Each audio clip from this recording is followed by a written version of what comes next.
You're listening to a TGM production.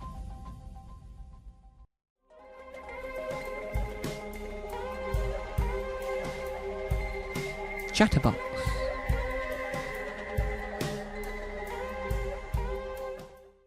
Hello, and welcome to a brand new episode of Chatterbox. Chatterbox is the podcast where anything happens, anything goes.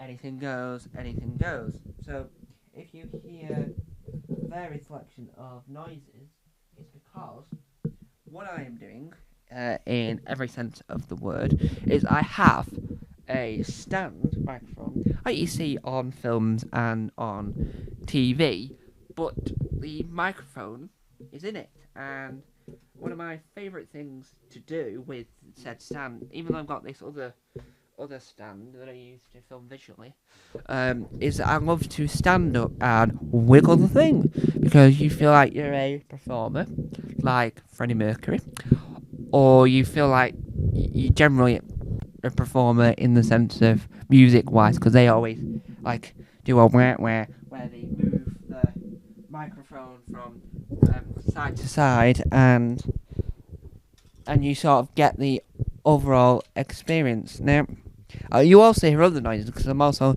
stood up, moving stuff about, because I've just filmed a Tom Mason video all about Doctor Who fans, and I don't think I got the camera straight at all. So, what I'm talking about when I say the Doctor Who fans is I mean the fans that create stuff. So it's the visual fans, if you will. So it's one of those where I have immense respect for these people, but because I'm in that world as well, you sort of then get slightly jealous from that. Not jealous in that sense, but jealous in the fact that why are you not doing that type of creating today? And overall, if you really want to take it in that way at all, it becomes a nightmare. Just like me trying to set this up on the bit of the stand where I'm comfortable with holes in it, because I actually now don't know which way is the right way to make sure I get the best angle. So I do apologise about that.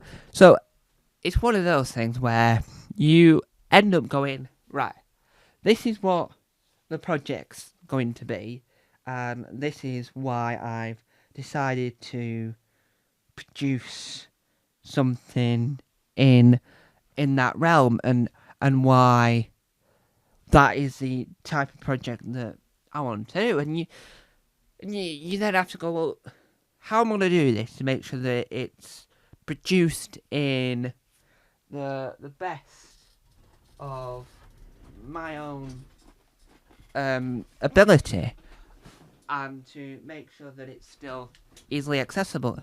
By the way, every time I sit on a chair, the microphone sounds too high, and I really like this microphone stand, and I like to use it as much as possible. So I'm just trying to find a good angle to stand at. Now, the reason why I don't necessarily film this is the cameras that I own, which are the DSLRs and mirrorless cameras. I don't know entirely on the mirrorless front, but I know from the DSLR front, you can only get 30 minutes out of it due to some EU regulation. I don't know the ins and outs of that, but because of that, I thought, well, if I want to make this podcast where I can just ramble, and it shouldn't matter about how long I've talked for, it shouldn't matter about what I talk about, really, because Chatterbox is the intimate of, I just want to talk. So, what had happened was, I thought, well, I now can't do it visually now that I know this information, because if I go over the 30 minutes, it'll become audio anyway. So, if I make an audio from the get-go, it means that it doesn't entirely matter at all how long it goes for. And it doesn't matter if it's funny, it doesn't matter if it's not, because this is a general chit-chatty based podcast. And it doesn't matter about, doesn't really matter entirely about that. So, yeah. Now, the reason why this episode exists, there is a reason. I so want to talk about it. There's a comedian called Helen Bauer. Now, came across her, I think, from Catherine Bohart through Trusty Hogs. Not too sure. She had a podcast. Because it's now over, called Trusty Hogs. The theme tune goes Through the Fog, stand for the Trusty Hogs with Helen and Catherine and the Trusty Hogs. Trusty Hogs, or maybe not. And Andrew White on the tech, right? Who I've interviewed for Joking Apart, which is my comedians type podcast. Now, what I am vaguely and not overtly discussing here is that she has a podcast called, well, she's got a new podcast called Helen's Log. Right, the theme tune also made by Hugh Davies, who also made the Trusty Hogs theme tune. Jazzy Mew made a theme tune for The Button Boys, which is a video game podcast hosted by Sarah Keysworth, Glenn Moore and Phil Norris. No, Pierre. I do apologise if I got his name wrong. Now, it's all Helen's Log is basically a diary, because you have blogs, you have logs, you have journals, you have diaries, and they're not really many audio equivalents of that, really. And so it was a solo podcast, which isn't really that solo, which was the only bit that annoyed me, because I thought she could do it really successfully solely, right? Where the producers in the room don't really say anything, and it's just her. Then that would be a interesting format to go. Well, if that works, Chris McCausland did it a few years earlier, but if it works from Helen's point of view, then why should it not work for everyone else? And then you could sort of develop more things in that. Well, because she's got a producer talking throughout, I sort of I don't think it's a sort of solo podcast, if you will. It's more of it's mainly her, but then other people will chip in and she'll have guests on. So I just think that someone might be able to do that format again, but slightly make it more solo chatty, because this isn't a diary, this isn't a log, this isn't what that is. This is more of just I've got something to say, I want to say, but I want to get it out there, because I had a podcast called TGM Productions, the podcast, right? TGM Productions is a production company I created, and they've also made this podcast. And the thing you have to think about when you look at this podcast, when you look at TGM, is that TGM Productions, the podcast, wasn't the sort of place to say, oh, this is terrible, it's not the right place to do that at all. Whereas this, because there's no theme, there's no topic, there's no nothing, this is the place for it. And in future, right, in future, that'll be it. So I don't think I'll ever will continue doing TGM Productions, the podcast. I don't think that will ever actually occur, because I generally don't think that it's needed, because that channel is now just utilised for talking, it's utilised for show reels, extras for interviews, and other bits that other channels in the TGM production family can't operate, if you will. So it makes it more sense that this podcast has developed into what it is, and that is an overall good thing. And you have to sort of say, yes, that's a good thing, but here's why it's a good thing. It's not just a good thing for being a good thing's sake.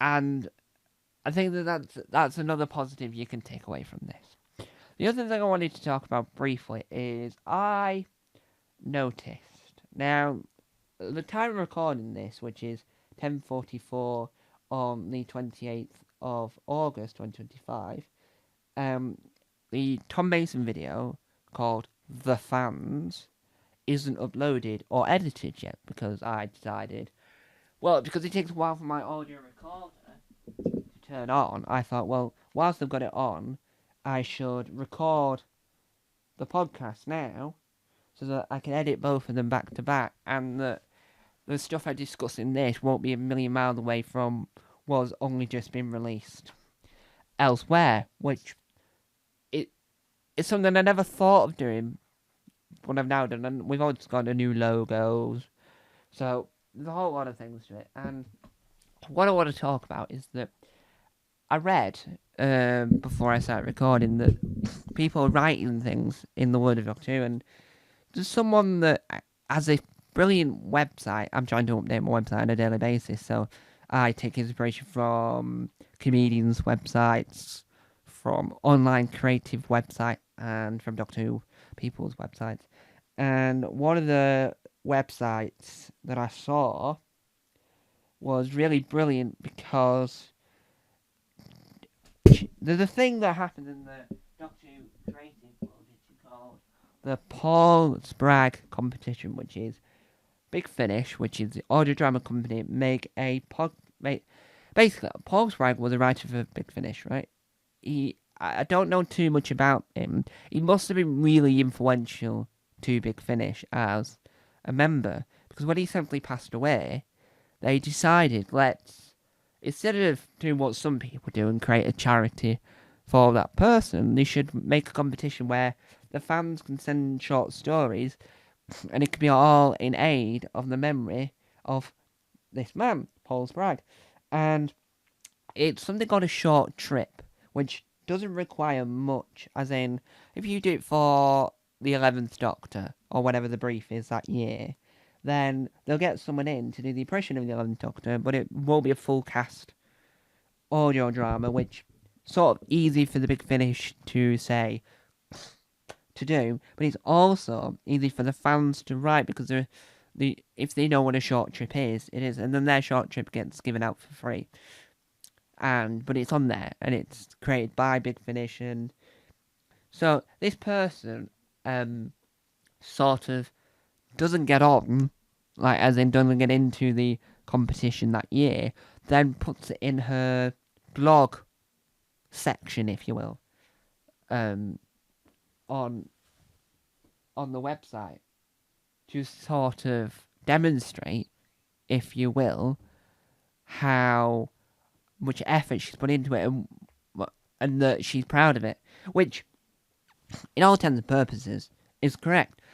And when you see that, you think, well, if she could create a short story, a short trip, well, what's stopping me from doing that? And when you look into the rhythm of what a short trip is, and you sort of look at all the different bits and bobs, you think, it's not going to work for me, because I'm more likely going to end up trying to write a full-length audio drama by accident, instead of writing what I wanted to. So that's why I don't ever enter into these things, due to the fact that I'm not at that stage in my writing career. That means that I'm able to sort of work out the difference, because I can write an okay audio drama, but to make sure that it works in the realms of what Big Finish need might not always be the correct thing. So there's a few projects I'm working on. They're based on my Doctor Who series, Doctor Who Earthbound, to sort of, because I am the only one in it, I have the Dream Lord inside the head, I have the Master trapped in an iPad. But because I've never actually explained how the Master got trapped in an iPad in the first place, I thought, well, let's do an audio drama to sort of enhance my skills of audio drama, but to sort of make sure I can have some incredible backstory to where it is now. And I thought, oh, that's a good idea, but then I'll write the next episode of Earthbound, so I know where that spin-off fits in to the overarching, overall story, which is what you sort of need to have a cohesive universe. But because I've got this new YouTube channel, Time Hoppers, he's sort of gone, how does that fit into it all? That's multimedia, that's visual and audio, so I have to write the visual stuff, work out how does that mix to the audio stuff, and how do I incorporate my Doctor into that world so that it can interact with the main series. And it becomes trickier and trickier and trickier the more you work it out, the trickier and trickier and trickier it will be. And that's not always a bad thing. You can't always have something that's easy. Having something that's tricky is most of the time a good thing. And it makes you more proud of the work you've come up with. So on this channel, The Weird Side, which is the YouTube channel you'll be watching the podcast from if you're watching it on YouTube, I had a trailer for a soap opera called Village Green. Now, the trailer, I knew exactly what I wanted. I knew how I wanted it to play out. But writing the series has become tricky because you have to sort of work out how many days you want this release in, what storylines you want from it, how do you make it so that it's different from The Archers, how do you make sure that it's, if it was ever transferred to TV, that it would still have the warmth, how do I make sure that it's what I want. And with a soap opera, because I've never wrote soap operas before, you can't just sit and watch Neighbours, Home and Away, you can't watch Take the High Road, Crossroads, Neighbours, Home and Away, Dallas, El Dorado, EastEnders, Coronation Street, Eberdale Farm, and Hollyoaks and Brookside, and you can watch all these soaps, but you won't get the correct level that you want, because if you watch a Take the High Road, and you watch a Coronation Street from now, and you watch an EastEnders just to bridge the gap of the different areas, you would get completely different styles, which, as a whole, isn't a bad thing, but in other ways, it is a bad thing, and that's what, as a creative unit, I need to sort of fix, I need to sort of alter, and I need to sort of change, because that's not going to be helpful in the future when I decide to sort of move on and move to other projects and other ideas. And if you really think about it, it's not always a bad thing. And so, what I'm basically getting at in this episode of the podcast is that things can happen, ideas can come through, and you sort of just have to develop ideas and further inspirations for what happens next. Now, what I've got my phone out because I wanted to make a more of a point here on TV for a second, but I've just read from a Chortle article in the title. Michael McIntyre makes his WWE debut. Comic is masked wrestler in tag team fight. So now that we were going to talk about some American football thing that I'm slightly confused about. I'm not into sports, but I'm curious to see how that works. And Dermot O'Leary did a really good show earlier this year that's sadly been cancelled, so I wanted to bridge the gap of what I thought was going on. But let's now read this article. Michael McIntyre has made his WWE debut. The comedian stepped into the ring as a masked wrestler at Manchester's AO Arena on Tuesday night. He appeared as part of a duo called the Manchester Manics to take on the tag team pro team New Day, aka Kofi Kingston, spelled Kingston, Kofi Kingston, and Xander Wood, spelled Xavier, before taking off his mask to reveal his true identity. The 49-year-old then revealed that the appearance was being filmed for his BBC One programme, Michael McIntyre's Big Show, and told the crowd, "I hope people understand how little we contributed to the last fight."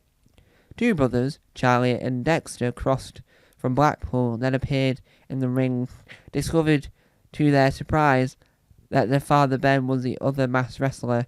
Their family was spent years fundraising for the Royal Manchester Children's Hospital, which saved Charlie's life when he contracted sepsis.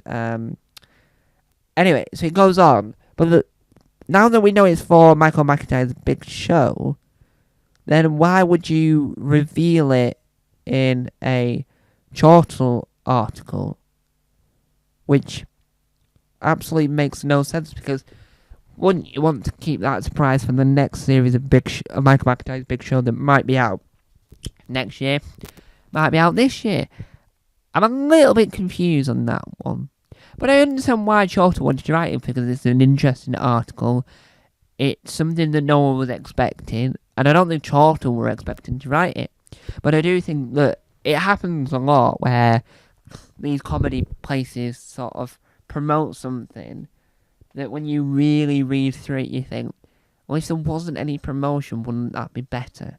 So there was a comedian that was not going to the Edinburgh Fringe, but booked a slot at a venue. And the whole point was he wasn't going because it was expensive, and he was making a point. But he didn't need to advertise that through Chortle, because no one was going to go. I don't know if people turned up, but I wouldn't have thought people would have gone, because nothing would have happened. So what I think they should have done, really, is they shouldn't have publicised it until afterwards, so that people still went because they were a fan of the comedian, and not because they wanted to know about the stunt. Now, the other thing I've read, which wasn't the thing I was going to read out, but I'm ignoring that now, is Art Detective UK acquire UK premiere of crime drama. This is by TV Zone, but they only really operate for British television. UK TV has acquired the UK premiere of Art Detectives, the compelling new crime and artwork drama starring exclusively produced by Stephen Mayer, True Blood, and other things. Art Detective 6x45, which became Acorn TV's most watched series premiere of all time when it launched in North America this June, is centered around an art. It's basically what happens if you get True Blood or NCIS and make it really all about art and art thieves, is what I gather from that, which, in a sense, is sort of a interesting premise. I don't see the issue with that premise. I am fascinated by that premise, and I want to know, is it available now? Because obviously Acorn TV itself is available through Amazon Prime.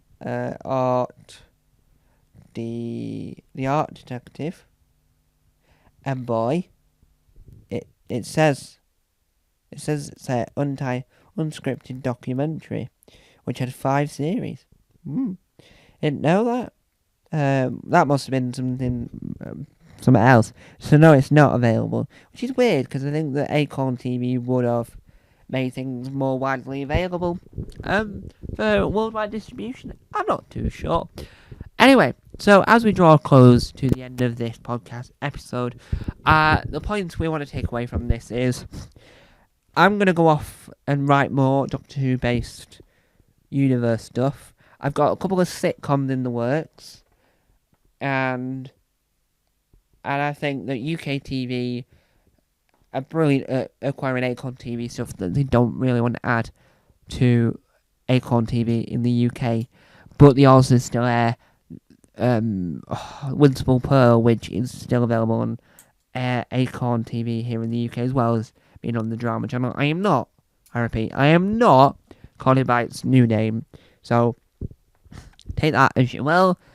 And yeah, this has been Chatterbox. I've been chatting to you for about 24 minutes, which is, it's alright. That's the whole point of this podcast, really, is that it could be an hour, it could be 2 hours, 3 hours, 4 minutes, 5 minutes, 8 minutes, 12 minutes, who cares? The length. So if I tell you right now, just before we end this off, the length of older episodes of Chatterbox, because I have the YouTube Studio app on my my telecommuting device. My iPad's on the floor, to be fair, so I could have looked at it on there, but I feel like I might accidentally step on it and stop recording by accident, so this is the quickest method. I say it's the quickest method when you've got to my YouTube channel and you can't find the channel you're looking for, and because the app doesn't have the podcast feature. So, the trailer, 2 minutes and 19 seconds. Chatterbox episode 1, 12 minutes 28 seconds. The introduction to Chatterbox, because it was called I Have an Idea to begin with, but I've retitled them all to make sure they're all in the same realms of speech, was 10 minutes 15 seconds.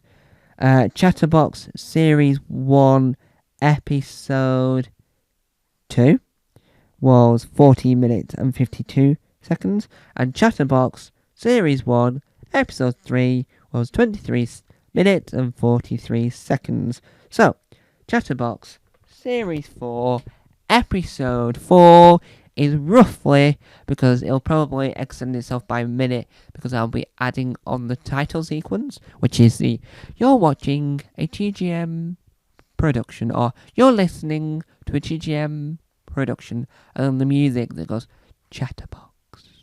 Or it will do now, because I'm about to add that on. So, it's 26 minutes. Thanks for listening. Bye-bye.